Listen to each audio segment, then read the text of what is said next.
What's up, guys? So I saw the movie Black Swan yesterday, and it was an interesting movie, to say the least.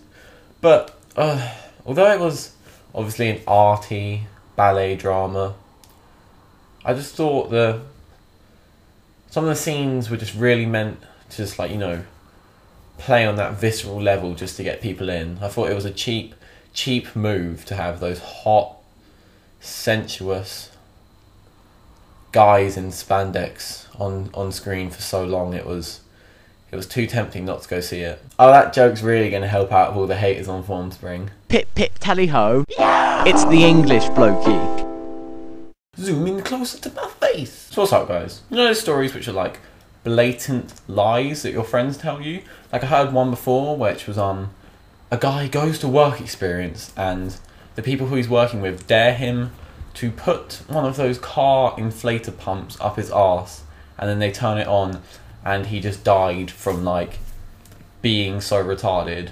Well, usually I'm just like, wow, you are lying, shut up.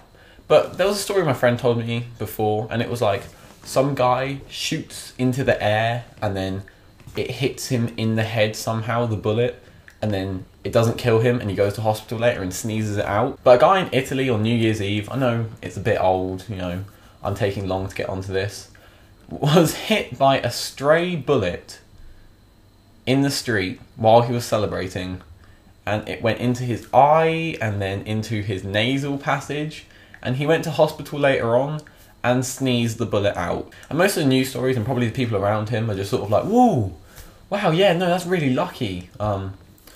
He's fine, yeah, cool, that's an end to that story then.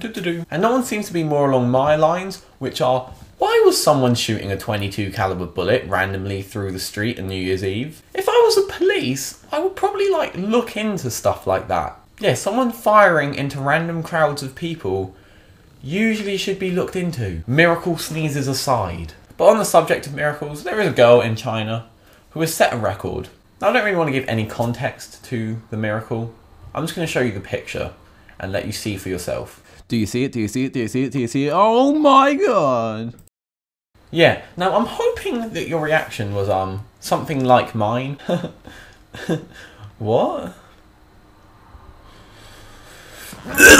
Okay, so maybe it wasn't exactly like that, but it was kind of surprising to see that. But yes, woo, hoo, light. But yeah, but yes, the 1-year-old girl in China has set a new world record for the most. I don't even know what's the collective term for fingers and toes. I know it's limbs for arms and legs, but I don't know. Google it, Kieran. Oh, it just says fingers and toes. That's boring. But yeah, she has 7 toes on each foot and 6 fingers on each hand, making her a new world record for 26 digits in total. Between you and me, if you can't count, you're meant to have 20 in total normally. Okay, so that's 6 too many. But the next story, which just makes me die inside a little more as I read on, is actually something very close to home. Because homeowners in Kent and Surrey, where I live, if you couldn't tell by the sensual accent, have been told to take down wire fences around their sheds because it may hurt burglars when they attempt to break in. Because apparently the police where I live are like, so someone commits a crime and in that process they hurt themselves on a possession that they were trying to destroy so that they could steal the person's other possessions.